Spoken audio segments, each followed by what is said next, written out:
Bonjour à toutes et à tous et bienvenue sur cette nouvelle vidéo hebdomadaire bourse trading et investissement qui s'intitulera cette semaine Danger mortel. Comme d'habitude, le petit message d'avertissement qui stipule que le contenu de cette vidéo est à unique but pédagogique et informatif qui ne constitue en rien un conseil, que vous êtes seul responsable de vos investissements et donc de votre aide pour me retrouver sur les différents réseaux sociaux.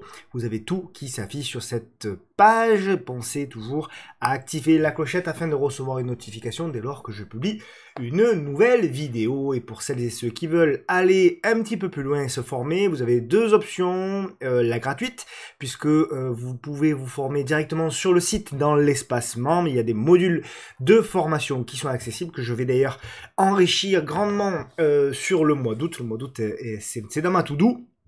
Donc il y a bien sûr l'espace bourse, gestion privée, immobilier, banque. Il y aura également deux espaces nouveaux qui vont être créés, matières premières et crypto-monnaie. Il y a des modules donc de formation, il y a des articles et des vidéos qui vous permettent de vous former gratuitement. Et pour celles et ceux qui veulent aller encore plus loin, nous avons bien sûr nos programmes d'accompagnement, le célèbre MTT Trading Premium et le petit nouveau MTT Découverte qui vous donne accès à l'essentiel des marchés. J'en profite également pour remercier tous mes partenaires qui m'accompagnent et qui me permettent de produire tous ces contenus gratuits. Et d'ailleurs, en contenu, vous avez pu voir il y a quelques jours, eh bien, le contenu crypto, la vidéo crypto sur la chaîne. Je vous mettrai le lien sur, eh bien, évidemment, l'explosion du Bitcoin qu'on a vu avec des nouveaux plus hauts historiques et peut-être, je l'espère, on l'espère tous, je crois, le départ de l'alt season, le départ, on l'espère, des altcoins. Vous allez voir, franchement, ne loupez pas cette vidéo parce qu'il y a des configurations sur les alts qui sont absolument fantastiques. Donc vraiment, voilà, est-ce que vous soyez expert ou non, allez voir cette vidéo. Je suis sûr que vous allez trouver votre bonheur sur les configurations techniques. On passe donc à l'actualité de cette vidéo. Danger mortel avec notre cher Premier ministre. On verra, comme d'habitude, le CAC et le CAC Small. On parlera évidemment de l'actualité économique et puis on abordera les actions avec Renault, avec Sanofi, avec Dassault Systèmes, GTT, Société Générale, LVMH, Kering, ADN, ID, Logistique, Reworld Media, SML Holdings, Sword, Ipsos, Pernod Ricard, Trigano, Lectra, UMG, Vivendi, 2CRSI, The Blockchain Group, Pull-Up, Rémi Cointreau, Virbac, Paro, Eramé, Nacon, Adux, SMCP, Fugro. On partira comme d'habitude aux États-Unis avec NuScale, Power de mémoire, Novo Nordisk, Moderna, AMD, Apple, Coinbase, Nvidia. Il y aura deux titres à suivre qui sont assez intéressants pour les prochains jours, les prochaines semaines. Et puis, comme d'habitude, on terminera avec le screener Trend Following. Voilà, comme d'habitude, merci bien entendu pour vos différents témoignages, merci pour vos commentaires, vos différents partages. Il y a beaucoup de nouveautés qui vont arriver à la rentrée, je vous en parlerai, notamment un nouveau format vidéo qui va s'appeler le MD10, le moins de 10 minutes, un format court sur différents sujets. Bref, il y a beaucoup de choses qui arrivent, j'ai beaucoup travaillé, profitez aussi du repos pour travailler de nouveaux contenus. Vous n'allez pas être déçus, je pense, dès la rentrée prochaine. Voilà, mais tout ça, bien sûr, ne se fait uniquement que grâce à votre soutien. Donc merci encore pour tout ça. On attaque avec donc d'abord le résumé de la semaine. Alors je n'ai pas changé et j'active ma caméra, je n'ai pas changé l'intitulé, bien sûr, résumé de la semaine, mais en réalité c'est plus le résumé finalement des 3 dernières semaines.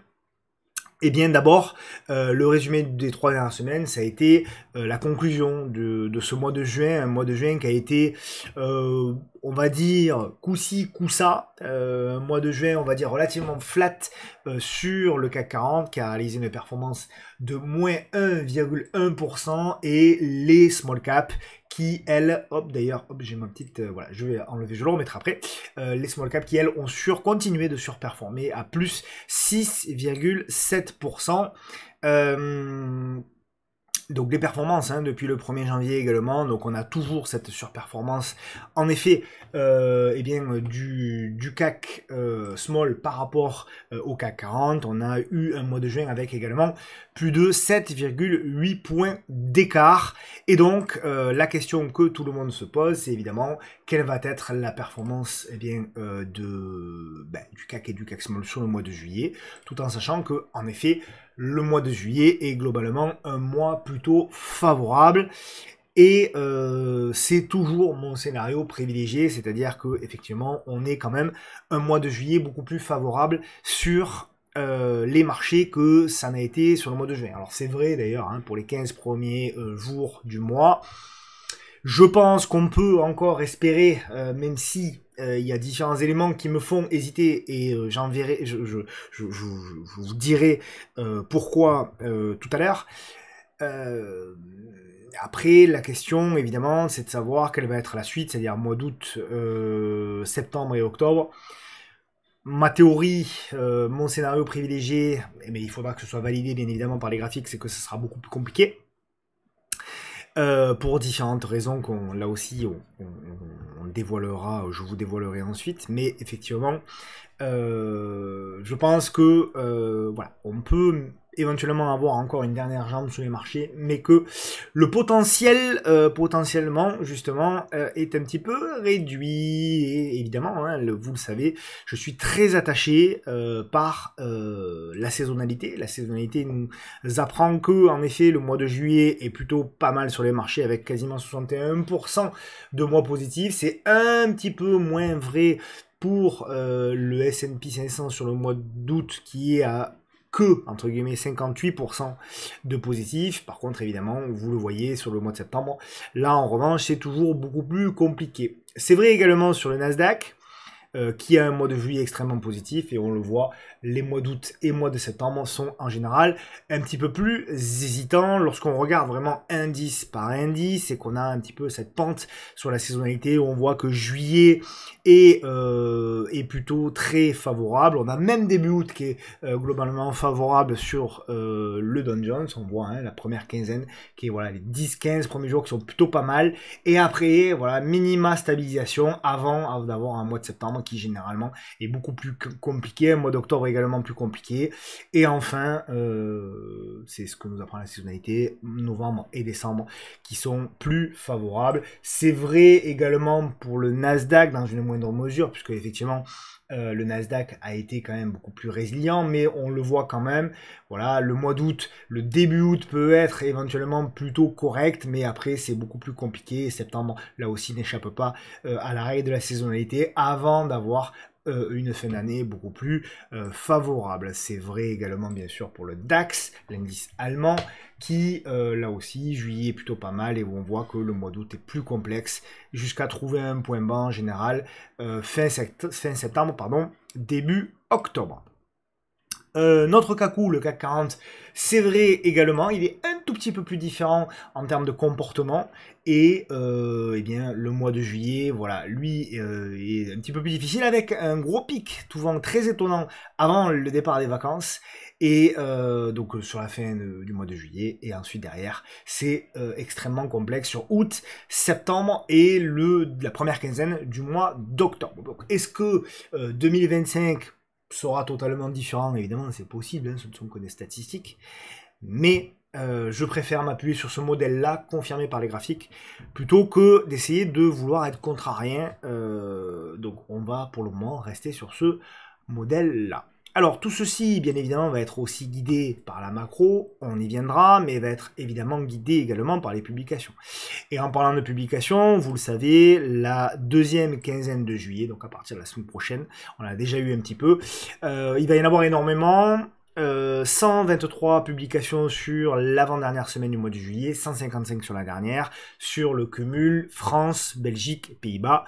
Donc évidemment, tout ceci va engendrer de la volatilité. Pour le moment, les résultats d'entreprise, bon, sur les premiers jours qu'on a eu sont plutôt corrects. On a pu voir quelques publications saluées, d'autres un petit peu moins. On en parlera aussi, notamment avec ASML Holding. Voilà, mais dans l'ensemble, pour le moment, c'est à peu près équilibré. Donc on va être évidemment très observateur dès la semaine prochaine pour le gros de ces publications qui vont arriver. Ça, c'est pour le plan sur la microéconomie, on va dire, hein, sur l'état d'entreprise, etc. Maintenant, évidemment, hein, l'actualité de la semaine, l'actualité franco-française, c'est évidemment notre cher Premier ministre qui a parlé et qui a évidemment présenté le fameux plan d'économie de 43 milliards pour le budget français pour 2026. Donc le Premier ministre François Bayrou a dévoilé mardi une cure budgétaire draconienne, entre guillemets, de 44 milliards d'euros pour 2026 avec un gel des prestations sociales et des retraites. Et de la suppression de 2 jours fériés. Il a dénoncé un surendettement comme une malédiction qui n'a pas d'issue. Alors, moi j'ai regardé très attentivement et je vais toujours, comme d'habitude, essayer de ne pas vous donner un avis politique, mais un avis factuel sur eh bien, le déroulé de cette présentation de plan d'économie. Alors, ce plan d'économie, il s'est déroulé en 2 parties. En réalité, il s'est déroulé en 3 parties. Il y a eu une première partie qui a été très bien, d'ailleurs. Voilà, encore une fois, des fois on dit que je défends les politiques, mais je les défends pas, j'essaye d'être objectif. La première partie eh bien, de l'intervention de François Bayrou a été plutôt bonne. Enfin, je l'ai trouvée bonne, pédagogiquement, voilà. Pendant une bonne vingtaine de minutes, il a fait des parallèles avec l'endettement des ménages. Il a fait beaucoup de parallèles, j'ai trouvé, avec des mots simples, des mots justes, des mots qui parlaient. Donc voilà, je trouvais que voilà, je voulais saluer quand même cette première partie qui était très efficace et très intéressante. Et puis ensuite, il est passé donc aux 2 autres parties avec comment en gros faire une économie de 43 milliards d'euros avec deux sous-parties. Une première partie, stop à la dette. Et une deuxième partie qu'il a nommée, je crois, en avant la productivité. Donc en gros, premier élément, c'est comment faire des économies, et deuxièmement, c'est comment augmenter les revenus. Voilà, si on voulait faire de manière simple, un petit peu comme une économie classique, une entreprise, ou même un particulier, voilà, à un moment donné, comment vous faites pour augmenter votre pouvoir d'achat? Il y a 2 manières de le faire. Il y a diminuer les charges, il y a augmenter les recettes, et pourquoi pas les 2. Là, en l'occurrence, ce qu'il veut faire, c'est les 2. Et une promesse, j'y reviendrai parce que c'est ma déception, et une promesse, pas d'augmentation d'impôts et pas touche aux travailleurs. Donc, si vous voulez, pour moi, quand François Bayrou se présente à la télévision et explique cela, sur les premières minutes, moi je me dis, bon, franchement, pas mal du tout, et je me dis, dans un premier temps, ben, si vraiment il tient pour le coup ses promesses et que ça va jusqu'au bout de ce raisonnement avec stop à la dette, pardon, en avant la productivité, pas d'augmentation d'impôts et pas touche aux travailleurs, franchement, pour moi, au départ, sur ces promesses-là, il coche toutes les cases suite à la difficulté de notre pays. Donc voilà, donc le Premier ministre a dit prévoir 44 milliards d'euros d'économie afin de ramener le déficit à 4,6% du PIB l'an prochain. Le tout dans un contexte international évidemment tendu, des tensions commerciales et militaires, ce qui a conduit d'ailleurs Emmanuel Macron à demander dimanche un effort additionnel de 3,5 milliards d'euros en 2026 pour la défense.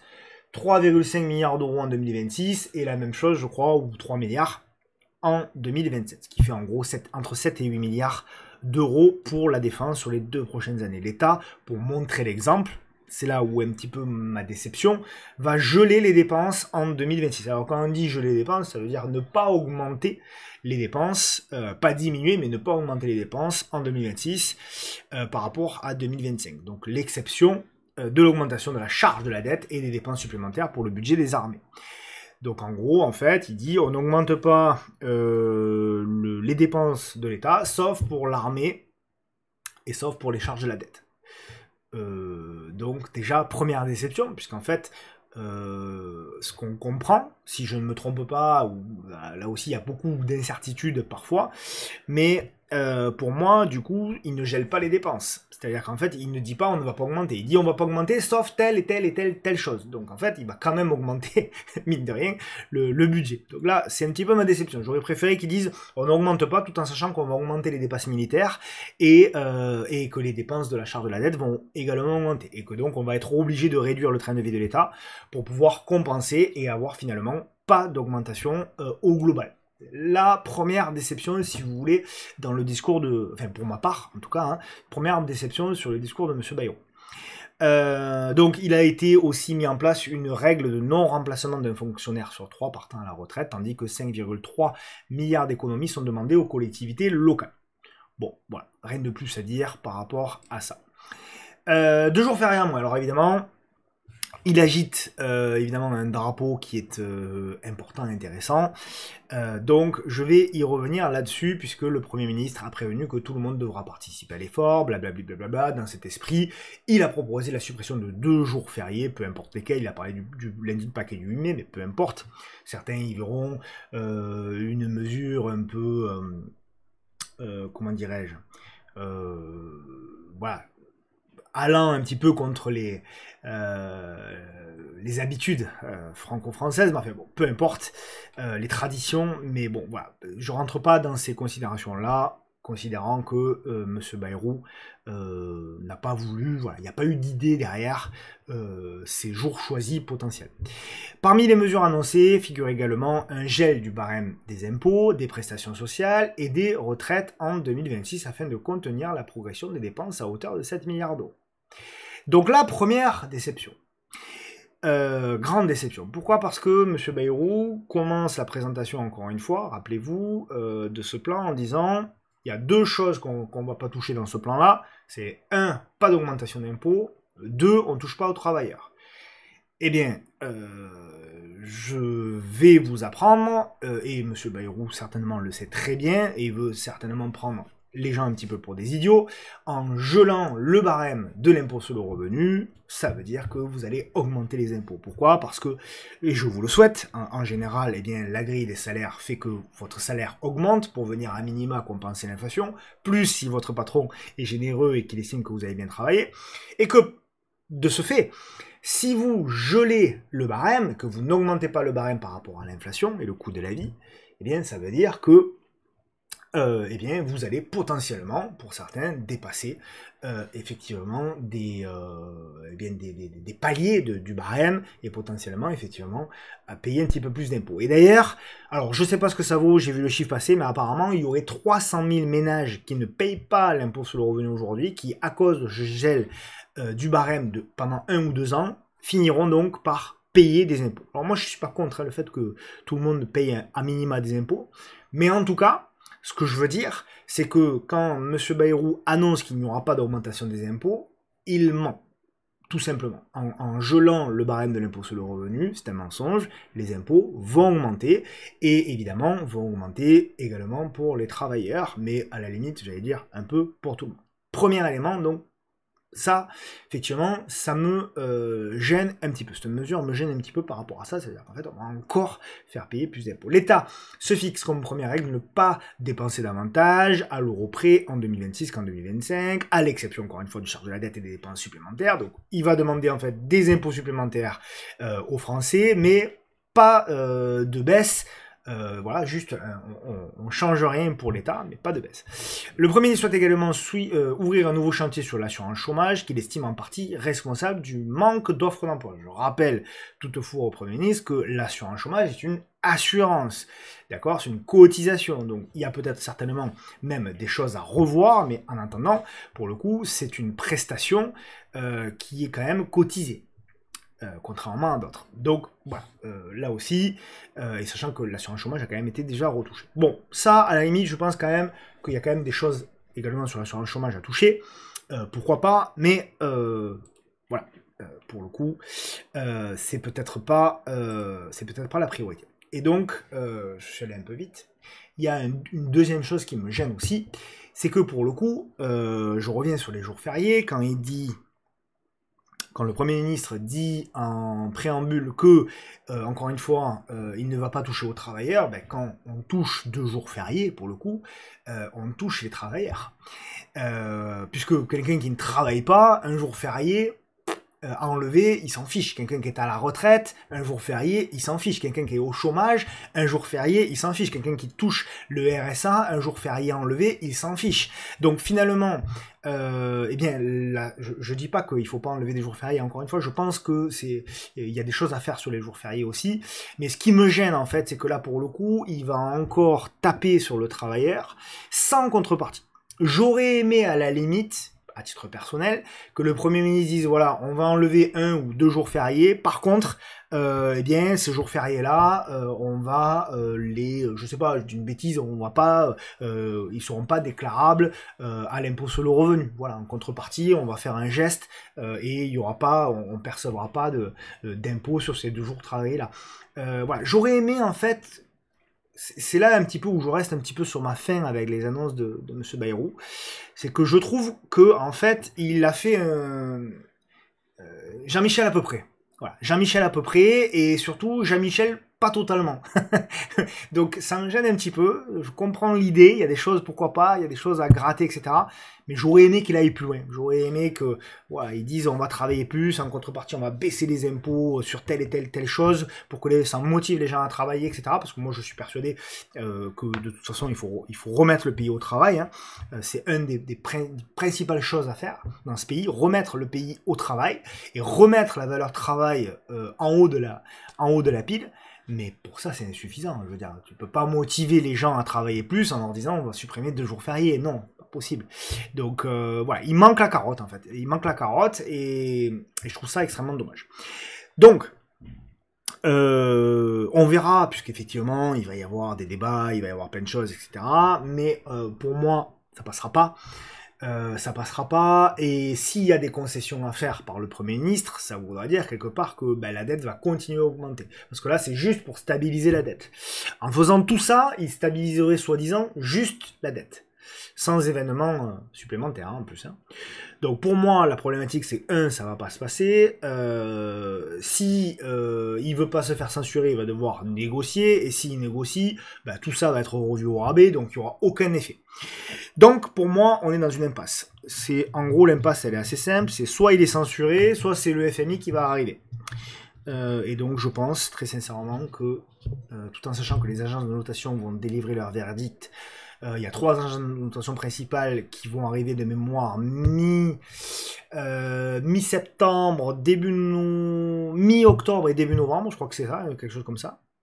Et sachant qu'il y en a certaines qui ont oublié de noter la France ces dernières semaines, je pense qu'on va avoir une nouvelle dégradation bien de la France à la rentrée, et je pense que ça peut être véritablement un signe noir pour notre pays. Donc en gros, hein, entre effectivement voilà, tout ce capharnaüm politique que l'on vit depuis des mois en France, plus éventuellement une dégradation des agences de notation, je pense que il y a véritablement, et vous connaissez hein, mon caractère optimiste, mais là, je pense que l'étau est en train sérieusement de se resserrer, et je pense qu'on arrive au bout d'une figure de congestion, mais je crois qu'elle ne va pas casser par le haut, je crois qu'elle va casser par le bas, donc je suis très inquiet, voilà. Je suis très inquiet sur bien l'avenir, alors pas de l'Europe, pas des marchés de manière générale, mais de la France. Mais ce que je disais il y a quelques mois déjà, est-ce que le signe noir des marchés, ce ne sera pas la France? C'est possible. Là encore, on va surveiller de près. Donc c'est encore chaud. Il va y avoir encore des débats, il peut y avoir des... Voilà, donc je vais encore nourrir ma réflexion, et puis en commentaire, j'imagine que vous allez aussi donner votre avis, donc ça m'intéresse aussi de me nourrir de vos avis, de votre point de vue, parce qu'encore une fois, je ne détiens pas la vérité, encore une fois, je ne fais pas de politique, parce qu'encore une fois, dans le discours de M. Bayrou, je trouve qu'il y avait des choses vraiment intéressantes, mais je pense qu'on est encore très loin de ce qu'il faut faire, et je pense que ce n'est que... On est en train encore de repousser le problème un petit peu plus loin, et que la prochaine étape, c'est certainement le FMI, qui en soi sera pas forcément d'ailleurs une mauvaise chose si le FMI arrive. Bon voilà, ça c'est pour le contexte franco-français, donc là, pour le coup, Je suis rarement négatif, mais là, pour le coup, j'avoue que j'ai pris un petit coup derrière la tête, moi aussi, devant ce discours j'allais dire de François Hollande, de François Bayrou. Donc voilà, outre-Atlantique, effectivement, on a Trump qui s'agace toujours avec l'attitude de Jérôme Powell. Alors voilà, on n'est pas tous d'accord et c'est pas très grave. Mais toute la question est de savoir est-ce que M. Powell a raison de ne pas reprendre la baisse des taux. Il y a deux écoles, tout le monde évidemment peut avoir raison, on s'en fiche, ce qui est intéressant encore une fois c'est le débat. Moi je pense que pour le coup, je suis pas un grand défenseur de Donald Trump, mais je pense qu'il a raison quand même. Ce qui m'inquiète, c'est que je pense que la Fed va mettre trop de temps à reprendre la baisse des taux. Quand elle va le faire de manière violente, et c'est ça qui peut potentiellement inquiéter les marchés. Je trouve que l'inflation, certes, n'est pas revenue à l'objectif cible des 2%, mais enfin on est à 2,7, faut pas déconner non plus. On a quand même aux États-Unis, fait beaucoup de boulot sur l'inflation, malgré les tensions politiques et surtout géopolitiques. Donc voilà, pour moi, il y a un conflit entre Powell et Trump qui ne sert pas les États-Unis, et peut-être que ce retard de M. Powell dans la reprise de ce pivot peut à un moment donné coûter cher aux États-Unis. Évidemment, la dette des États-Unis est très importante, et évidemment, ça aussi, ça peut peser très lourd dans la balance. Bon. Une fois qu'on a dit tout ça, et passé les mauvaises nouvelles, quelles sont les bonnes? Les bonnes, c'est que les marchés, pour le moment, vont très bien. Et il suffit de regarder, effectivement, et je vous renvoie à la vidéo que j'ai réalisée la semaine dernière hein, sur les crypto-monnaies. Le marché pour le moment spécule, le Bitcoin a fait des nouveaux plus hauts, donc preuve que l'appétit pour le risque est toujours là. La saison, on l'espère, des altcoins qui sont des actifs encore plus spéculatifs que le Bitcoin ou l'Ethereum, qui eux aussi sont en train de déclencher des premiers potentiels signaux d'achat intéressants de retournement. On a atteint des points bas, notamment de rapport entre effectivement les petites capitalisations américaines et le S&P, tout comme l'Ethereum et le Bitcoin. Donc on a depuis quelques jours là un début de surperformance de l'Ethereum par rapport au Bitcoin. Donc tout ça montre que pour le moment, le marché est quand même potentiellement acheteur. Et pour moi, à ce stade, le marché est encore en risk on. Et ça peut aller potentiellement vers mon imagination du scénario, c'est-à-dire qu'on est bel et bien une dernière jambe de hausse. Une dernière ou une nouvelle, hein, peu importe. Quand je dis dernière, c'est un abus de langage, mais en tout cas une nouvelle jambe de hausse, avant peut-être plus de difficultés, comme je vous l'ai dit à la rentrée, pour toutes les raisons que j'ai évoquées précédemment. C'est intéressant, hein, ce graphique est intéressant, donc depuis 1950, on a eu donc ce fameux rallye de plus de 25% hein, depuis avril, qui s'est déjà réalisé, il s'est réalisé 6 fois depuis 1950. Et lorsqu'on regarde les statistiques, elles sont très intéressantes, puisque nous avons eu donc 8,8% supplémentaires dans les 3 mois en moyenne, plus 13,8% dans les 6 mois et plus 21,4% dans les 12 mois. Et donc dans 100% des cas, le marché est allé plus haut un an plus tard. Donc malgré toutes les inquiétudes, etc., lorsqu'on regarde encore une fois les statistiques, même s'il peut y avoir effectivement des soubresauts, globalement, le marché va plus haut et bien plus haut dans les 3, 6 et 12 mois qui suivent. Et d'ailleurs, on le voit, hein, on a les marchés qui ont été portés vers des nouveaux plus hauts, et notamment portés par des actions comme Nvidia qui a réalisé des nouveaux plus hauts. Alors, faut-il acheter Nvidia hein, c'est toute la question. Alors, nous, vous le savez, on l'a acheté dans le creux du mois d'avril. Donc, c'est quasiment 100% de performance depuis le creux, donc c'est absolument exceptionnel. Est-ce que c'est le moment d'acheter Nvidia ou d'en reprendre? Je vous donnerai mon avis, puisque Nvidia fait partie également de la vidéo, je crois, à la fin de la vidéo. Donc, je vous donnerai mon avis, même si je l'ai déjà partagé sur les réseaux sociaux. Mais je vous donnerai mon avis technique. Donc, Maintenant, ce qui est intéressant aussi, c'est de voir que tout est relatif, parce que effectivement les marchés américains ont bien rebondi, etc., etc. Mais lorsqu'on regarde le parcours du dollar depuis 6 mois, hein, sur le premier semestre de l'année, eh bien, il vit tout simplement son pire premier semestre depuis 1986. Donc ça aussi, il faut aussi voir que oui, les marchés américains ont rebondi, mais tout ceci à mettre en relation avec la faiblesse du dollar. Beaucoup annoncent la fin du dollar. Moi, j'y crois pas une seule seconde. Je vous le dis. Je pense même qu'on est sur un niveau support pour jouer au moins un rebond. Et je pense d'ailleurs que, quelque part, il peut y avoir une stabilisation, une espèce de range sur les marchés pendant que le dollar remonte. Nous verrons. Ce qui est intéressant aussi, c'est que les 7 magnifiques, qui ont beaucoup porté les indices américains ces dernières années, sont beaucoup plus en difficulté, du moins, alors, pas toutes, hein, mais dans la majeure partie sont beaucoup plus en difficulté. Alors, on a toujours Meta, Microsoft et Nvidia qui sont toujours au top. Le pourcentage depuis le début de l'année n'est pas forcément un jour, c'était il y a quelques jours ce graphique, mais il montre quand même que voilà, sur les 7 magnifiques, on en a 3 qui sont toujours magnifiques, 3,5 avec Amazon, et par contre on en a d'autres qui sont toujours un petit peu derrière, Tesla à la ramasse notamment, Apple qu'on verra également dans cette vidéo, qui est toujours relativement en retard. Donc effectivement, les 7 magnifiques ne sont pas forcément aussi fortes et puissantes qu'avant. C'est pas forcément un mal, hein, c'est pas forcément un mal, ça peut aussi faire que eh bien, on a des flux qui s'orientent ailleurs. Moi, ma théorie générale, c'est que je pense que, encore une fois, les indices américains notamment sont en train de construire des immenses ranges. On a eu la grosse baisse d'avril, on a eu le gros rebond là, et je pense que voilà, on peut faire des nouveaux plus hauts, etc.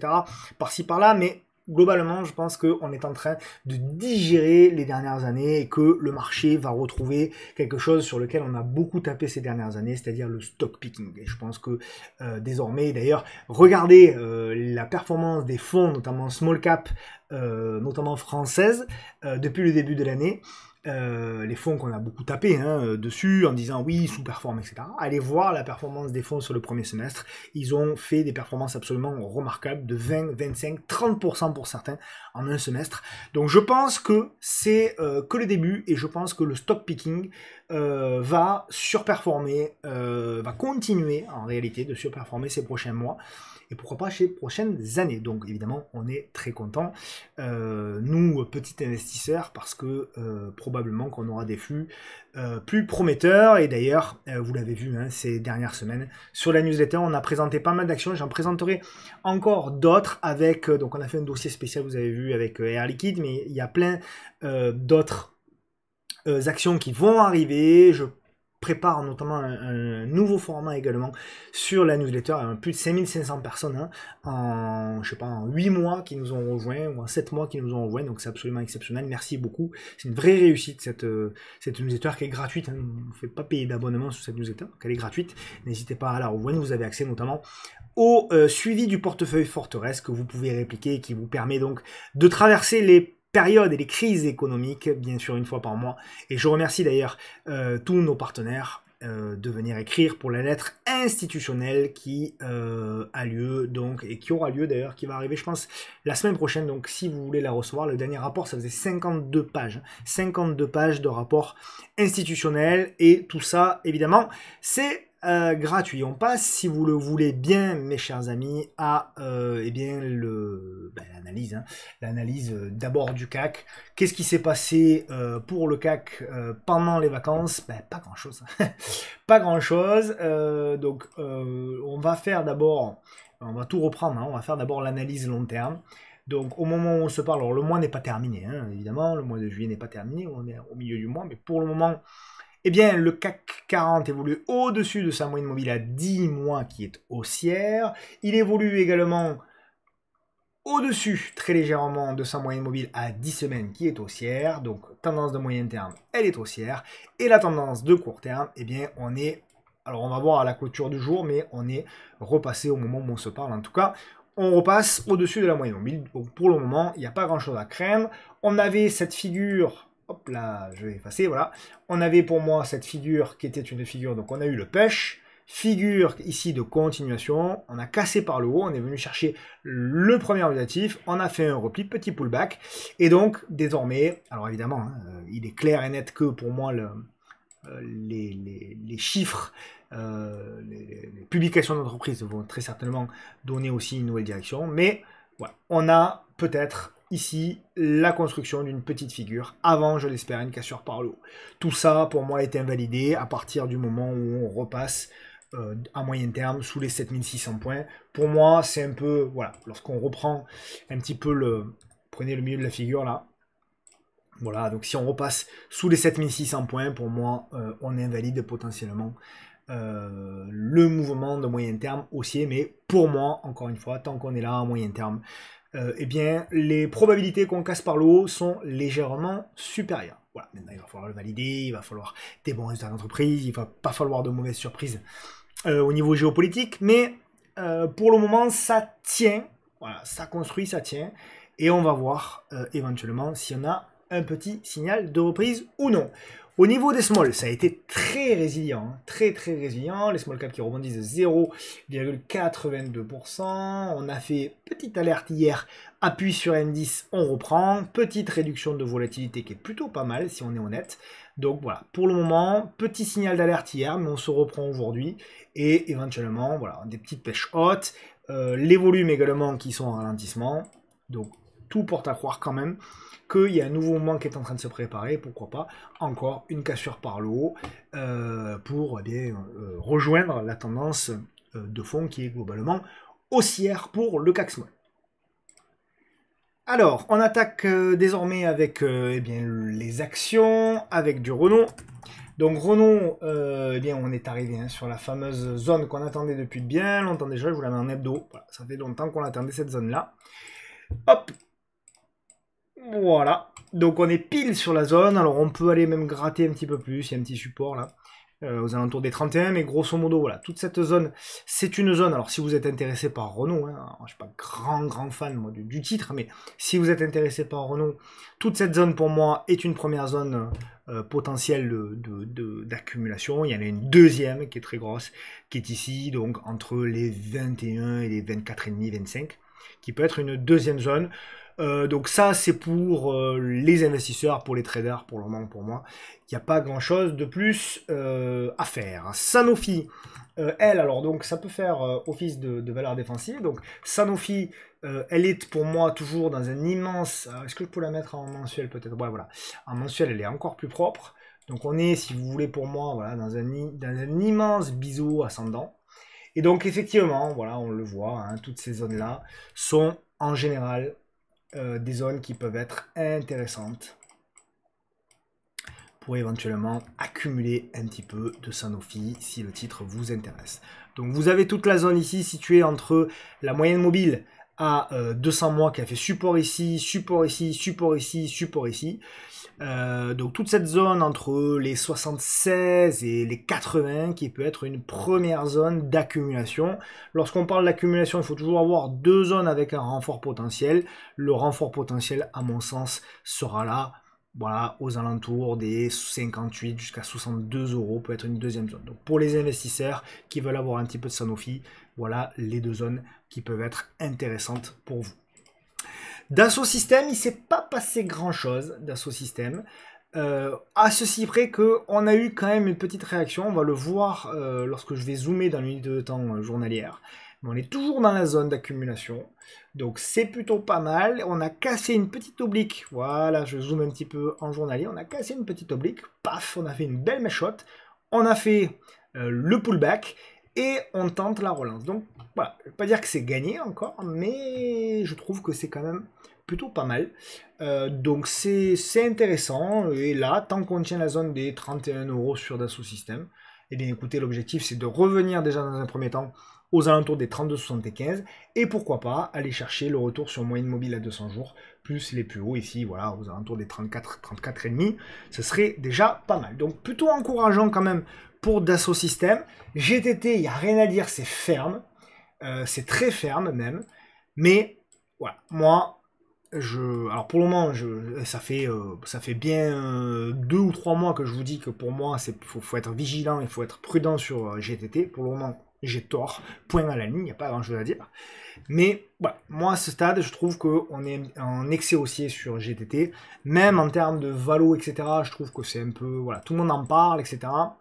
Moi, je trouve que voilà, c'est un dossier qui est, je dirais pas qu'il est extrêmement bien valorisé, qui est survalorisé, mais je trouve que c'est un dossier qui est bien valorisé à ce stade. Et là, voilà, pour le moment, on est plus dans une accumulation point haut.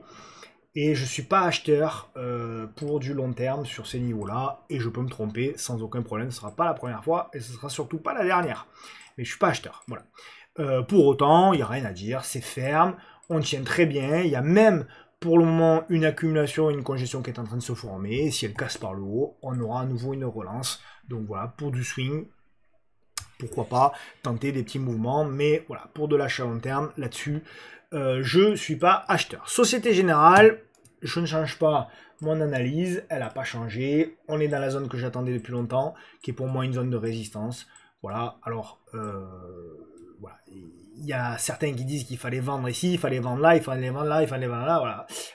Au bout d'un moment, on finira par avoir raison, mais moi, en tout cas, c'est la zone que j'attendais, vous le connaissez, vous la connaissez, je vous avais déjà tout mis. Donc, c'est la zone sur laquelle il faut être vigilant, pour moi, sous Société Générale. Est-ce que ça veut dire qu'il faut shorter? Bon, pas forcément, hein. Ou alors attendre anti-signal, etc. Mais effectivement, c'est une zone qui est très importante. Par contre, si cette zone on la dépasse et qu'on fait une congestion là, alors là, c'est direction les ATH et ça voudra dire très certainement un marché bullish. Mais si je suis complètement honnête, et là pour le coup, c'est juste mon avis perso, je pense que ça va caler par là. Voilà, je pense que ça va caler, on a une petite mèche chaude déjà, voilà, donc il faut faire quand même vigilant, surtout qu'on sait que ça peut avoir de l'impact bien sûr sur le CAC 40, bien évidemment. Bon, LVMH, alors il y a beaucoup de graphiques que j'ai nettoyés, il faut faire du nettoyage hein, de manière générale. LVMH, pour le moment, on en est là, donc bon, il y a du rebond, il y a des... Voilà, elle a tenté, c'est faible à ce stade, c'est faible, mais... Voilà, ça tient, donc on avait cette oblique ici en rouge, on a breaké, on a fait le pullback, il y a une grosse zone qui avait fait ici support, support, support, on l'a cassé, on a fait un premier pullback ici, on est arrivé à réintégrer et à nouveau on fait support, on fait support. Donc là il faut vraiment, vraiment, vraiment tenir, il faut arriver très rapidement à redépasser cette zone ici de résistance des 486, et si on arrive à breaker les 486, on peut espérer une continuité du rebond, pourquoi pas, pour aller retrouver cette moyenne mobile ici à 200 jours qui va certainement venir par là. Ok. A contrario, si on commence à repasser sous les 460, attention, parce que pour moi, il y a des objectifs un petit peu plus bas, et notamment repasser sous les 400 euros. Voilà. Pour moi, on n'y est pas. Il faut laisser construire. LVMH cherche des acheteurs. Il y a peut-être cette oblique ici aussi en rouge à surveiller. Voilà, c'est des hypothèses de travail, ni plus ni moins. Mais voilà, on en est là, en tout cas, tant qu'on ne passe pas les 487 euros, pour le moment, c'est, on va dire, c'est juste, on stoppe l'hémorragie quelque part sur LVMH. Kering est un petit peu mieux, Kering, voilà, c'est pas la folie, mais on l'a vu, après cette fameuse congestion, on est arrivé à briquer par le haut, on a fait le pullback, on a tenté de relancer, c'était plutôt pas mal. Et puis là, on revient à nouveau faire le pullback. Donc là, il faut réagir. C'est le moment, vraiment, c'est le moment de réagir pour Kering. Il faut la surveiller de très près. Il faut absolument que cette belle congestion-là, elle finisse par casser par le haut et qu'on ait une belle reprise pour retrouver, dans un premier temps, donc le niveau des 207. Arriver à repasser au-dessus de cette moyenne mobile à 200 jours et arriver, pourquoi pas, à construire le retournement ici, après la congestion et éventuellement à construire. Si vous commencez à revenir sous les 185, revenir sur le support oblique, etc., ce sera dangereux. Et alors en cas de break par le bas du support oblique ici en bleu, alors là, on relance carrément la tendance baissière. Le CAC très certainement ne tiendra pas. Et là, ça sera pour un retour dans la zone des 140 jusqu'à 105 euros sur Kering.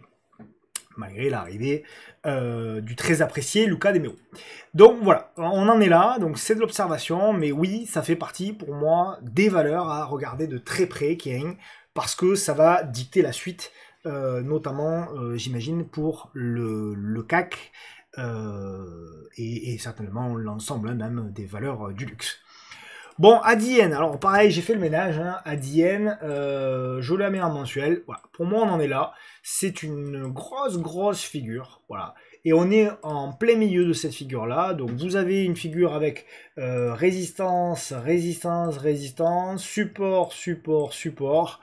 Donc, voilà, c'est plutôt une figure de continuation en général. Donc, ADN, c'est plutôt, voilà, on peut imaginer ce genre de choses avec une congestion qui va s'affirmer avant de repartir vers le haut. C'est mon scénario privilégié. Mais si vous voulez, là au moment où on se parle, ben, on est en plein milieu de la figure. Donc voilà, à part sur des petits mouvements court terme, à mon sens, il n'y a pas forcément d'opportunité. Donc deux possibilités à vous offrir, soit en cas de repli à proximité, voilà, du support oblique pour accumuler un petit peu, soit éventuellement si une congestion se met en place ici ou même plus haut pour pouvoir jouer derrière un swing assez intéressant de manière générale. Ok, on passe ensuite à idée logistique. Bon, idée logistique, bon, déjà c'est une très belle boîte, hein, bien sûr. Voilà, très haussière. Alors, souvenez-vous, hein, moi j'attendais, vous avez partagé, j'attendais ce niveau-là qu'on n'a jamais eu. Voilà, il y a eu la mèche basse, mais il manquait encore quelques euros. Maintenant, ce qui est intéressant d'un point de vue technique, c'est qu'en effet, voilà, vous aviez une triple zone de résistance ici, et que, bah, effectivement, elle a été breakée. Donc maintenant, ce qui serait intéressant éventuellement pour idée logistique, c'est venir retester cette zone-là, nous faire une petite congestion et ensuite éventuellement breaker pour aller chercher un nouveau plus haut historique qui se situerait donc aux alentours des 466 et des bananes. Donc si on arrive effectivement à avoir un petit signal sur les 424, eh bien éventuellement il y aura éventuellement un petit trade à jouer de 8 ou 9% pour aller chercher les plus hauts et accompagner la tendance. Donc pour le moment, que voulez-vous que je vous dise, c'est très haussier et il n'y a pas grand-chose de plus à se dire. Ensuite, on a Reworld. Alors Reworld, je vais vous la mettre en... ouais, je vais vous la mettre en journalier, ça suffit. Donc c'est une tendance baissière, hein. C'est une tendance très baissière déjà, ça c'est le premier élément. Par contre, ce qui est intéressant au niveau de Reworld, c'est que en effet, donc biseau descendant qui avait été cassé, on en avait parlé, voilà. Et ce qui est intéressant, c'est que là, on a vraiment une très belle résistance horizontale qui est en train de se mettre en place. Pardonnez-moi, je fais une bêtise. Belle petite résistance horizontale qui est en train de se mettre en place. Voilà. Et donc, là, alors je ne l'ai pas tracé, mais on peut tenter. J'imagine que, voilà, on a ce genre de choses qui est en train de se mettre en place aussi. Donc c'est plutôt très intéressant. Alors c'est pas fait, ouais, là aussi, je tempère mes ardeurs, on va dire, avec la chaleur de l'été, mais voilà, c'est quand même plutôt pas mal. Ça ressemble à quelque chose. Il y a une construction, en tout cas, au-dessus de la M200. Il y a une congestion aussi, on voit, il y a très peu de volume. Voilà, donc faites attention là aussi si vous voulez rentrer. Mais il faut l'observer, il faut la mettre un petit peu dans la shortlist, parce que si on a ce genre de mouvement-là avec une réduction de volatilité, on peut à ce moment-là tenter un retournement. Alors évidemment, il faudra que ce soit porté certainement par une news, certainement par le reste des small caps, mais malgré tout, voilà, la configuration se regarde, c'est quand même plutôt pas mal. Ok. Bon, ASML Holding, donc elle, effectivement, elle a déçu, elle fait un beau rebond aujourd'hui, mais bon, voilà, ce qu'on regarde, pour le moment, il ne se passe pas grand-chose, hein, depuis quand même, depuis 2-3 mois, on est vraiment dans une congestion comme ça, et si vraiment on la regarde, on est voilà, dans une espèce d'oblique ici, voilà, je ne sais pas trop comment on pourrait la tracer, mais une espèce de congestion comme ça. Bon, il va falloir de toute façon dépasser ce gros niveau de résistance des 710 pour relancer. Donc pour le moment, pour moi, hein, c'est de l'observation. Et lorsque je la regarde ici en journalier, voilà, pour moi, si vous voulez, le signal d'achat sera donné si on arrive à dépasser les 701. Et là, si on arrive à breaker, donc idéalement, hein, ce qu'il faudrait faire, c'est ça, c'est construire ici, arriver à relancer, à bien construire, à bien congestionner là, et là, éventuellement, tenter le break. Par contre, clairement, on a un niveau également de support qui est ici. Si on passe en dessous, donc sous les 620, l'objectif, ce sera plutôt un objectif investisseur de long terme pour jouer un achat sur repli, plutôt dans cette zone-là, qui sont les plus bas de juillet et de novembre 2022. Donc voilà pour ça. Sword, on continue le suivi. On avait proposé l'achat sur le support oblique de long terme. Souvenez-vous, voilà, le mensuel, il était ici. Donc pour le moment, tout va bien. Il y a eu un très très beau rebond depuis les plus bas de 40%. Là, nous arrivons, je vais laisser le graphique en mensuel, ça suffit. Là, nous arrivons en effet sur un gros niveau voilà, de résistance. Il est très clair. Donc, qu'est-ce qu'on attend désormais? C'est la mise en place de la figure. Pourquoi pas congestionner, et éventuellement, si on a ça, derrière, l'objectif, c'est de redémarrer la tendance qui reste pour moi, évidemment, très haussière sur le titre. C'est plutôt un canal haussier, je l'ai tracé un peu à l'arrache, mais vous avez compris l'idée. On pouvait plutôt le tracer comme ça. L'objectif, c'est de faire éventuellement un petit pullback, et ensuite de relancer, si elle veut bien, pour aller chercher des nouveaux plus hauts. Une action que j'aime beaucoup, Sword Group, qui sont très intéressantes. Ipsos, donc Ipsos, pas grand chose également à dire. Pour moi, investissement, ce sera intéressant dans cette zone-là, entre les 34 et les 31, la première zone. Et à court terme, voilà, bon, il y a cette zone de résistance, voilà, j'ai pas changé à ce qu'on disait tout à l'heure, enfin, il y a quelques semaines. C'est soit on arrive à breaker, effectivement on relance, mais pour le moment, on n'est pas du tout arrivé à breaker, et l'objectif principal, c'est quand même de retester la zone. Donc à partir du moment où on repasse, où on casse les plus bas ici de avril, on pourra éventuellement s'intéresser au titre pour investir petit à petit. Pernod Ricard, alors c'est pas terrible, mais il y a du mieux pour Pernod, puisque on le voit, donc cette zone qui nous intéressait, hein, la zone des 80 jusqu'à 85, et je vous disais précédemment que on avait un canal baissier, et qu'il fallait d'abord casser le canal, ensuite arriver à construire, et ensuite arriver à casser la construction par le haut. Bon, cassure par le haut, on l'a eu, construction au-dessus du canal, on l'a. Il reste le plus dur, évidemment, recasser tout ça par l'eau. Donc on a la cassure du canal, on a la construction, la petite figure. Maintenant, il faut breaker et arriver à redépasser ici, effectivement, la zone des 96-50. Si on arrive à breaker tout ça, et là, avec en plus la MM200 qui arrive, et là, on peut avoir véritablement un retournement. Donc, clairement, Pernod fait partie des actions qu'il faut suivre, mais on n'y est pas encore, hein, on n'a pas encore retourné la tendance. Là, pour le moment, on est dans la construction qui pourrait éventuellement déboucher sur un retournement de tendance, qu'on espère tous. Trigano, elle, par contre, elle est très forte, mais on arrive sur un niveau de résistance oblique de long terme. On en est là. Moi, ce que j'espérais, toujours pareil, c'était un retour là. On l'a jamais eu. On l'a eu une fois, deux fois. On n'a pas eu la troisième fois. Donc, on s'est arrêté sur le support intermédiaire ici. On a fait un double appui. Derrière, on a relancé. Pour le moment, on se permet même actuellement de breaker l'oblique mensuel, d'accord, et de construire une petite congestion. Donc, je dirais même que ça peut se regarder si éventuellement, voilà, cette congestion aboutit sur quelque chose d'assez propre. Oh, on l'avait, hein, on avait une belle congestion assez propre. Donc là, éventuellement, ça peut être effectivement une prise de position pour pouvoir jouer une continuation. À partir de quel moment on invalide? À partir du moment où on revient dans le gap. Sous les 143, on pourra être beaucoup plus vigilant, parce que ce sera une réintégration probablement de la figure, et donc éventuellement ce sera un petit peu plus difficile. Ça n'est passé des choses hein, depuis le signal que vous avez proposé ici, mais voilà, pour le moment c'est vraiment quand même très très solide.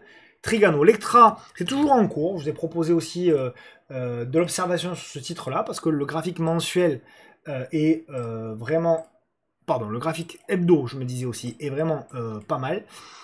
Donc voilà, il reste le plus dur. Il reste le plus dur, c'est-à-dire breaker la zone des 25-60. Si on break la zone des 25-60, il faudra ensuite revenir dans la zone ici en rouge et continuer de breaker. Pourquoi pas relancer le titre qui est évidemment, vous le voyez bien, dans une tendance haussière de très longtemps. Donc ça se regarde également de très près. J'aurais pu le mettre dans les titres à suivre. Donc il y a pas mal hein, de titres à suivre pour ces prochains jours. Évidemment, il va falloir que le marché soit porté par une nouvelle tendance haussière, hein, bien sûr. UMG, alors c'est pas affreux, hein, UMG, c'est pas affreux, on en est là. Donc voilà, en données MDO, alors c'est plutôt une sorte de range, hein, mais à très court terme, vous avez ici a priori, je dis bien a priori, ce qui pourrait être un pattern de continuation. Donc éventuellement, si on arrive à breaker, ça peut être intéressant. Vous avez même, pourquoi pas, pour les plus pressés, hein, vous avez même, pourquoi pas, un double top ici à jouer en cas de cassure des 27 et des bananes. Voilà, 4 cassures, vous avez 2 stops potentiels, vous avez un stop ici ou un stop là à jouer. Et après l'objectif, c'est éventuellement voilà, de revenir sur les plus hauts ici et éventuellement sur les plus hauts là, vous avez un petit gap ici. Donc ça peut être quand même assez intéressant. Alors ça va pas très vite, hein, c'est un peu mou comme titre. Mais le plan, globalement, il est là. Vous avez une Vivendi qui ressemble comme 2 gouttes d'eau, d'ailleurs, à UMG. Donc voilà, UMG, donc c'est un plan que j'ai proposé moi sur MTT d'ailleurs. Voilà, donc très haussier. Évidemment, ce qui est intéressant, c'est le graphique de très long terme, puisque je nettoie tout ça, ça n'a plus de sens. Je nettoie tout ça. Mais voilà, on est peut-être sur un titre qui est en train de se retourner à très long terme. Et donc voilà, c'est un petit peu moi ce que j'ai envie de jouer sur ce titre-là, sur Vivendi. Donc éventuellement casser par le haut et éventuellement tenter un retour dans un premier temps aux alentours de 3,04 et éventuellement 3,08 pour pourquoi pas ensuite avoir une belle continuation de la hausse. Ensuite, nous avons alors de CRSI. Alors elle a vraiment bien suivi les hypothèses de travail. On l'a suivi depuis un petit moment. On l'a suivi, souvenez-vous, depuis le triple top ici. Derrière, bouchon de champagne. Ensuite, la congestion, fausse cassure par le haut, pullback. Elle est revenue pullbacker. Et là, regardez, j'ai pas changé de dessin. Vous avez dit, voilà, congestion pour ensuite éventuellement breaker. Et ben là, la congestion, elle a eu lieu. Malheureusement, eh bien, on a eu un gap à la hausse, donc c'était pas évident. Et puis derrière, à chaque fois, congestion, ça repart. Congestion, ça repart. Donc il n'y a rien à dire. C'est très haussier. Et là, on a même potentiellement, il faudra voir si ça continue, potentiellement encore une petite congestion. Donc pour le moment, c'est très haussier. Si vous n'en avez pas, bah, il faut jouer des petits mouvements court terme, hein, c'est-à-dire des prises de position. Voilà, admettons par exemple, si vous avez une troisième petite bougie, bah, vous tentez un achat au-dessus de la bougie avec un stop, par exemple, par là. Et éventuellement vous jouez la continuation. Voilà. Donc c'est très haussier, franchement j'ai pas grand chose de plus à vous dire, hein. Il suffit de regarder le graphe. On parlait beaucoup de ce range dans un premier temps, mais voilà, ça n'a pas loupé. ALTBG, alors ALTBG elle s'est retournée à la baisse, mais elle est en train de construire un petit peu plus bas. Donc ALTBG, voilà, à partir du moment où on a breaké cet oblique là, c'est plutôt négatif. Mais voilà, il y a une congestion qui est en train de se mettre en place, il y a une réduction des volumes aussi. Pour moi, la figure, elle n'est pas mûre, tout à fait, encore. Je ne sais pas quelle va être d'ailleurs la figure qui est en train d'être tracée, mais ça se regarde, il faut regarder. Alors je sais, c'est très cher, c'est survalorisé, tout ce que vous voulez, il n'y a pas de problème, mais là on parle de trading, hein, on parle vraiment de trading. Donc voilà, on verra, est-ce que c'est une figure comme ça ? Donc ça peut être intéressant de regarder là aussi si cette congestion dure encore 3-4 jours, éventuellement de tenter un break et pourquoi pas une relance. Évidemment, hein, ça sera entraîné aussi, pourquoi pas, je l'espère, par la hausse encore du Bitcoin et de l'ensemble du marché des cryptos. Pull-up, qui a fait une très belle publication et qui revient sur un gros niveau, l'ancien gros niveau de résistance, puisqu'on en est là. Donc voilà, il y avait une magnifique congestion, malheureusement c'est difficile à jouer avec l'annonce, bien entendu, des résultats. Voilà, on revient pour moi, alors là on peut mettre la résistance là, on peut la mettre un petit peu plus haut, mais voilà, c'est plutôt pas mal, du moins le retournement est plutôt pas mal, par contre la construction n'est pas forcément canon. Donc voilà, ce qui serait intéressant sur pull-up, ce serait d'avoir une belle consolidation intermédiaire pour pouvoir là par contre jouer plus tard le retournement. Donc pour moi c'est en shortlist et un titre véritablement à suivre pour la suite, hein, tout simplement. Éventuellement, si on a ce genre de pattern, ça peut être intéressant. Rémi Cointreau qui s'est réveillé un petit peu, ça fait plaisir. Donc voilà, magnifique. Là, alors là, on y est presque. Hein. On y est presque. Donc on avait cassé l'oblique. Alors ça a été compliqué. Hein. Ça a été compliqué, mais là, voilà, pullback. Donc zone de résistance ici, cassé, pullback et congestion.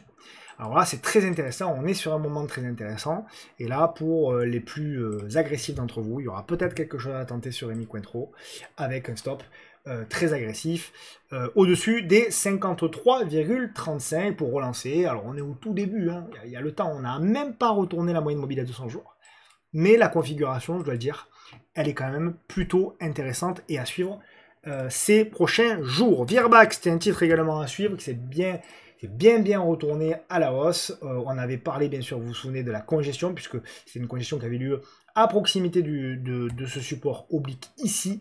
Et derrière, voilà, on a breaké, on avait parlé de toute cette congestion ici. On a breaké, on est revenu faire là aussi, comme d'hab, le petit pullback qui va bien, et on relance. Donc, pour moi, il n'y a rien à dire. Il y a même ici un niveau de gap. Pardon, il est là le gap, je l'ai mal tracé. Un niveau de gap qui est ici, pourquoi pas viser l'entrée du gap, et pourquoi pas, si ça passe, viser sa fermeture. Paro, c'est spéculatif, mais pour le moment c'est canon. Pareil, hein, il y a eu des très belles... ah ben super, elle est en RH. Il y a eu des superbes consolidations. Il y en avait une très belle ici que j'ai pas vue, une très belle ici que j'ai pas vue, une très belle ici que j'ai pas vue mais que j'ai pas prise. Et là, il y avait un petit signal qui était intéressant à exploiter, qu'on a proposé sur NTT aussi. Donc éventuellement, on tente de breaker. Donc voilà, pour le moment, c'est spéculatif, hein, mais on a vraiment à faire, voilà, un titre qui est en train véritablement aussi de se retourner, évidemment. Malheureusement, la thématique est actuellement mise en avant. Eramé, j'ai pas grand chose à dire hein, sur Eramé. Voilà, alors bon, voilà. Moi je pense que on va finir à long terme par revenir sur cet oblique ici de long terme. Sur ce support oblique de long terme. Donc voilà, comme je l'avais dessiné précédemment, pour moi on peut zigzaguer. Alors pour le petit swing trader, il y a peut-être des choses à faire, hein, voilà, il y a des cassures à jouer, etc. Mais dans l'ensemble, je ne vois pas grand chose d'intéressant, franchement, sur le titre. Voilà, c'est un titre qui végète un petit peu, donc plutôt acheter sur repli plutôt que au beau milieu, voilà, d'une figure. Voilà. On peut avoir à un moment donné une figure intermédiaire qui nous donne envie d'acheter. Mais là, au moment où on se parle en tout cas, franchement, je suis pas forcément grand fan. Nikon qui nous a régalé aussi, hein, c'était un titre également à suivre. Vraiment un beau titre en retournement, regardez ça.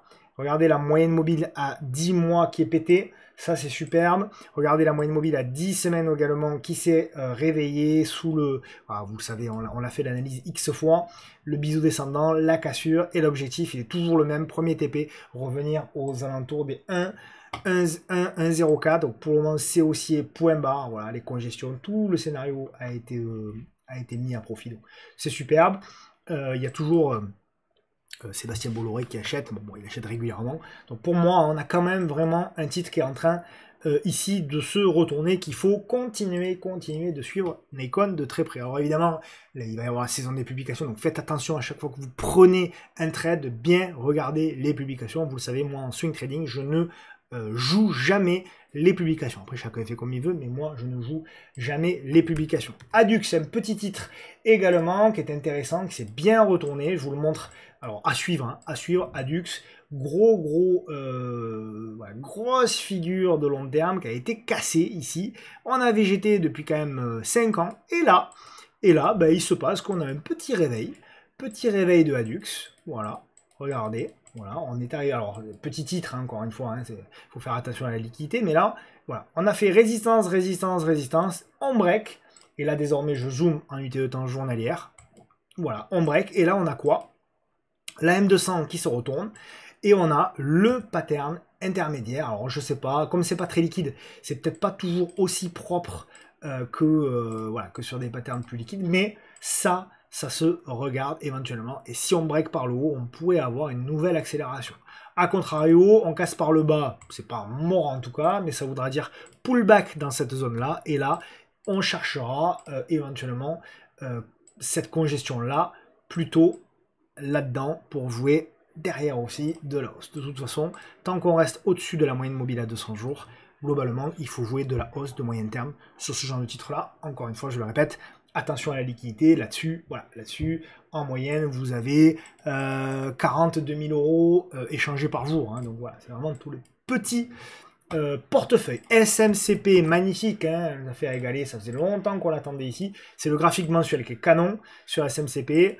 Donc nous avions effectivement la congestion qui avait été en place. On est arrivé à breaker, on a fait le pullback et on repart. C'est encore plus visible ici en données journalières. Donc nous avions cette oblique baissière qui a été cassée. Hop, on a construit, on a breaké ici, on a fait le pullback, un peu violent, vous avez raison. Et puis derrière, Voilà, par marge d'escalier. Alors, c'est pas la plus propre, elle n'est pas toujours hyper propre, SMCP, mais malgré tout, elle nous fait quand même nos petits patterns intermédiaires. Donc, c'est plutôt pas mal. Et là, il faut encore attendre une construction de figure intermédiaire pour pouvoir tenter, encore une fois, une cassure, je l'espère, par le haut. Ok, Fugro, on la suit également depuis longtemps. Elle a retourné par un petit pattern. Voilà, ce pattern, il a été long. Hein, attention, c'est baissier Fugro depuis juillet de l'année dernière, depuis un an. Mais là, voilà, on a la petite tasse avec Hans, la belle congestion, cassure, pullback et on relance. Donc c'est plutôt pas mal. Là aussi, c'est vraiment plutôt pas mal. On a une petite zone de congestion qui s'opère ici. On peut avoir un prolongement ici de cette oblique, de ce support oblique haussier. Donc ce qu'on espère, c'est à nouveau voilà, la petite congestion et de la hausse. Tout ça a été invalidé à partir du moment où on repasse pour moi sous les 11 euros, pardon, 60, 1,70 €. 11,70 €, pardon. On part aux States, les amis, si vous voulez bien. Alors, une action qu'on avait suivie il y a longtemps, NuScale. Voilà, NuScale. Donc, ah ben ça y est, ben elle a briqué. Bon, il n'y a pas grand chose à dire, c'est très haussier. Alors, elle est marrante parce que elle fait des obliques très propres, comme ici. Paf, elle casse par le haut, pullback. Elle fait une oblique ici, paf, elle casse par le haut. Et elle fait une autre oblique là, elle casse par le haut. Donc voilà, c'est plutôt pas mal. Là aussi, elle a fait une figure. Bon, là, cette mèche haute, attention, attendre, là aussi, comme d'hab, la petite figure intermédiaire. Voilà, on veut ça. Et ça, on le veut ici. Voilà, tout simplement pour avoir la suite. Donc pour le moment, c'est très haussier. Il faut continuer à chercher à acheter le titre. Mais voilà, attendre peut-être un setup un petit peu plus propre. Ensuite, on a Novo. Alors, Novo, j'ai changé un petit peu de braquet, si je puis dire. Novo, en fait, donc on en est là. Alors, souvenez-vous, je vais la mettre en hebdo. Voilà. Novo, on est là. Alors, souvenez-vous, on avait acheté. Alors, moi, je vous avais partagé hein, mon achat dans cette zone-là. Il y a eu un beau rebond. Je crois qu'un rebond de plus de 30%, voilà, 40%. Mais je suis inquiet sur Novo. Je suis inquiet pour deux raisons. La première, c'est que je trouve que tout le monde en a. Tout le monde dit que c'est pas cher. Ça, c'est une première raison. Et je trouve que c'est un titre qui a fait des pullbacks et qui, pour le moment, sont vendus. Donc, ça m'inquiète un petit peu. Et en gros, la zone d'accumulation, pour moi, de réaccumulation, alors c'est un titre toujours qui m'intéresse, hein, mais pour moi, la zone de réaccumulation sera plus basse. Elle sera ici. Voilà. Donc, sous les 53 jusqu'à 40, toute cette zone-là sera une zone d'accumulation. Première zone. Après, on verra, il y en a une autre sous les 30, etc. Pas dit qu'on y aille du tout. Mais voilà, pour moi, même là, c'est pas cher, certes, mais je pense qu'on peut aller encore plus bas. On peut aller même sous les 50. Donc, sous les 50, ça peut être une zone éventuellement intéressante. Voilà. Alors après, je sais pas comment on peut le tracer, on s'en fout, c'est pas très important. Mais voilà, éventuellement, on verra ce que nous dit le marché. Mais je pense qu'on peut venir, on peut revenir dans cette zone-là. Donc voilà, 50, 51, 45, on verra. Donc on va la surveiller de près. Je sais que c'est une action que vous aimez beaucoup, moi aussi d'ailleurs. Mais je pense que elle est un peu faible. Donc à suivre, Novo pour éventuellement de l'accumulation. Moderna, pour le coup, elle est très faible. Mais il y a un petit retournement. Donc depuis qu'on a cassé le support oblique, c'est pas top. Mais il y a un petit retournement en court terme. Voilà, qui est ici avec un biseau. Alors c'est pour les traders. Hein. Donc biseau descendant cassé, pullback. Donc à voir, à suivre. Si éventuellement on a ce pattern intermédiaire pour pouvoir breaker. Et pourquoi pas, si on arrive à s'installer d'ailleurs, hein, au-dessus de la moyenne mobile à 200 jours, retenter un pattern pour rebreaker par le haut et éventuellement relancer la tendance. Voilà pour Moderna, ça reste une tendance baissière, bien entendu. AMD, alors je suis très content évidemment pour AMD, puisque la zone, vous le savez, de long terme, elle avait été proposée sur le bas de canal. Voilà, et regardez un petit peu depuis la performance de AMD, c'est quand même fabuleux. C'est plus 100% de performance. Voilà pourquoi l'analyse technique, mais l'analyse fondamentale fait des merveilles. Je ne cesse de le dire, arrêtons d'opposer les deux méthodes. mettons-les en complément, et là en général ça fait mal, et donc voilà, là aussi magnifique, le biseau descendant, la zone, et derrière on relance, on est venu donc combler, non pas encore, on est presque venu combler le gap ici, donc ça c'est l'objectif pour moi, et après revenir pour moi sur le haut de canal, donc il y a encore un petit peu de potentiel, par contre sur du long terme c'est plus intéressant. Apple, alors Apple qui a beaucoup de retard, mais qui, paradoxalement, a une jolie config, Apple, puisque c'est un canal haussier, on a fait ici la hausse, le pattern, on a breaké, et là, à nouveau, on fait un pattern. Donc, vraiment intéressant de suivre si on arrive à breaker par le haut pour rejoindre dans un premier temps cette zone ici des 222 $, et plus si affinité, pourquoi pas les 246. Donc, paradoxalement, hein, sur les 7 magnifiques, c'est la seule que je trouve graphiquement intéressante. Et oui. Donc voilà, intéressant. Je vous renvoie d'ailleurs à la vidéo qu'on a réalisée avec Hibou et avec Marie, que je salue, de Hibou Expert. Ça peut être effectivement intéressant de regarder, puisqu'on a fait l'analyse technique et l'analyse fondamentale. Ah, évidemment, dans l'élan des cryptos, très content aussi de Coinbase. Alors, vous avez proposé un plan sur Coinbase dont les objectifs voilà, ont été réalisés, donc évidemment très heureux. Donc il y a un troisième objectif qui n'a pas été réalisé encore. Je vais proposer 3. Donc voilà, le pattern, donc, voilà, comme d'habitude, le classique, vous le connaissez, ça sert à rien de refaire la théorie, mais là pour le coup c'est un cas qui a été mis en pratique. Le pattern de continuation, derrière, une fois que ça break, on met le stop ABE, et derrière, on va chercher les objectifs suivants. Donc, il n'y a pas grand-chose à dire. Tant que vous en avez, bah, vous accompagnez. Hein, vous accompagnez. Là, par exemple, vous pouvez même monter votre stop. Hop. Vous pouvez même monter votre stop, par exemple, par là. Ça peut être pas mal. 367. Et vous accompagnez le plus longtemps possible. Donc, bravo à celles et ceux qui ont pris ce trade. Les cordonniers sont les plus mal chaussés. Je n'en ai pas. Voilà. C'est comme ça. Mais je sais qu'il y en a pas mal qui en ont profité, puisque vu les messages que j'ai reçus en ce sens, et c'est tant mieux. Celle, en revanche, où j'ai bien profité, c'est Nvidia. Nvidia, voilà, vous le savez, on a acheté ici, vraiment, au plus bas.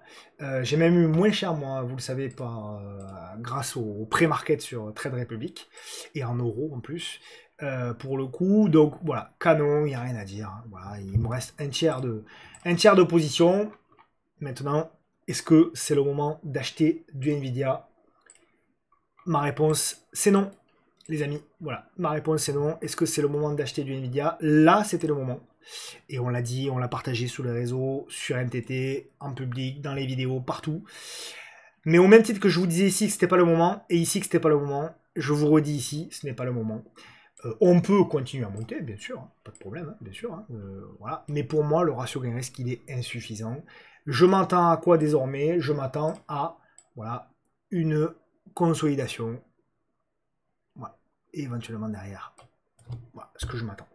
Alors ça peut être plus violent, ça peut être moins violent, ça peut être un range, mais le scénario global, je m'attends, hein, comme sur la plupart des indices américains, encore une fois, je m'attends à une digestion de cette hausse qui est quand même très spectaculaire. En attendant, si ça veut continuer de monter, moi ça me va. Je continue de tenir ma ligne en stop suiveur. 2 titres à vous proposer, et puis je terminerai par le screener, bien sûr, trend following. Donc 2 titres à suivre, à vous proposer. Le premier chez mes amis belges que je salue, c'est Recticel. C'est un graphique à suivre sur, même pas les prochaines séances, je dirais les prochaines semaines, prochains mois. Regardez ça. Donc c'est vraiment pas mal, très intéressant. C'est presque un trade mensuel. Donc au-dessus des 11,02, il y aura quelque chose à tenter avec une invalidation ici pour aller rechercher éventuellement la zone de MM200, etc. Et éventuellement plus si affinité. Donc très intéressant. Il y a un deuxième titre que je veux vous montrer, qui est un titre qui est coté à Amsterdam, Signify, qui est un titre qu'il faut suivre, puisque là, on a breaké cette oblique-là, et à très court terme, en données journalières, nous sommes effectivement en train aussi de tenter de breaker, et là, on peut avoir un petit signal au-dessus des 23,54 € qui pourrait éventuellement lancer la spéculation. Au niveau du screener Trend Following, je vous le montre, il est là, vous pouvez faire bien sûr un screenshot, c'est toutes les actions qui sont dans des tendances très fortes. Vous avez bien sûr le code qui est accessible dans l'espace membre, qui est gratuit sur le site du podcast de la bourse.fr, donc n'hésitez pas à aller le consulter et le rajouter. Donc voilà quelques idées qui peuvent éventuellement vous servir ces prochaines séances. Voilà en gros les amis. Eh bien, je vous souhaite évidemment un bon week-end, des bonnes vacances pour celles et ceux qui vont partir. Profitez-en pour vous reposer, bien sûr, profitez de vos proches, c'est le plus important. Profitez-en aussi pour vous former. C'est des moments importants où on a peut-être un petit peu plus de temps sur la plage ou au bord de la piscine ou ailleurs, qu'importe, ou à la montagne. On a généralement un petit peu plus de temps ou le soir pour se former un peu. C'est un très bon moment pour se former, donc n'hésitez pas à le faire. Je vous embrasse bien fort et on se retrouve bien sûr la semaine prochaine. A plus, bon week-end. Ciao.